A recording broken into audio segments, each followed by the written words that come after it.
yini eyenze wena wabona kufanele uthathe impilo yakho uyifake ebunzimeni obungaka nasengozini engaka uthathe ngisho neyomndeni wakho uphinde uyifake lapho uphushwe yini ukuthi uthathe lesi sinqumo? Mhlonishwa, kuyinkinga lokho besibhekene nako. Okungiphazamise kakhulu ukuthi lobugebengu ekade sikubona benzeka lobe kufuna ukwenzeka abantu befuna ukuthatha izwe ngobugebengu.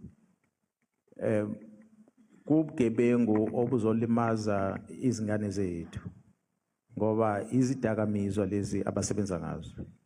Angisho ukuthi uma bekade kubugebengu obungahlanganisi nezidakamizwa besokubekezelela besingeke sikubekezelele kwabona. Kodwa lokhu kuhlangene nezidakamizwa. Ngicabanga ukuthi iningi lomphakathi wale South Africa liyazi ukuthi uma unesihlobo owazana naso noma inengane oyizalayo esekuyaqala yadla idakamizwa seyimoshakele ngeke usakwazi ukuyilungisa. Abantu abaningi ke bahlukumezwe lezi dakamizwa. Ingakho ke siwumphakathi sisonke kumele sizimisele sihlangane sibumbane ukuze silwisane nalesihlava. Lokho kungenza ukuthi ngiphakameke ukuthi ngikhulume lolu daba ingoba ngibona ukuthi uma ngiliyeka ukulikhuluma umndeni wami ukhona nje umshana wami odla idakamizwa ngikhuluma nawe eziqhamuka ngabo labantu.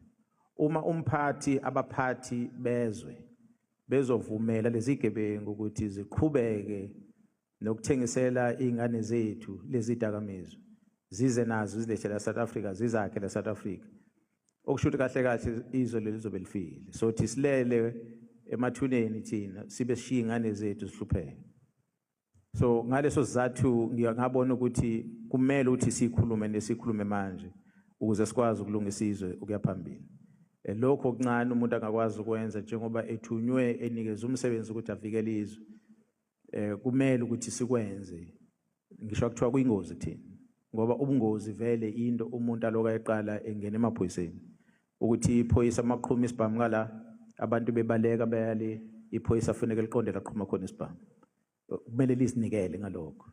Lokho engikwenzile kuyafana ke nalokho ukuthi ngiyazinikela ukuthi ukuze umphakathi uvikeleke kumele thina esinikeza umsebenzi ukuthi sivikele umphakathi kube yithina esizinikelayo kuqala. No, angiqale lana ngikwele Nkosi ngithunywe abantu base South Africa bathi angibabongele ekuthenini ume ube indoda ubamela umeliqiniso. So angikudlulise ngoba bona bakhona ukufika la yona into abangithume yona.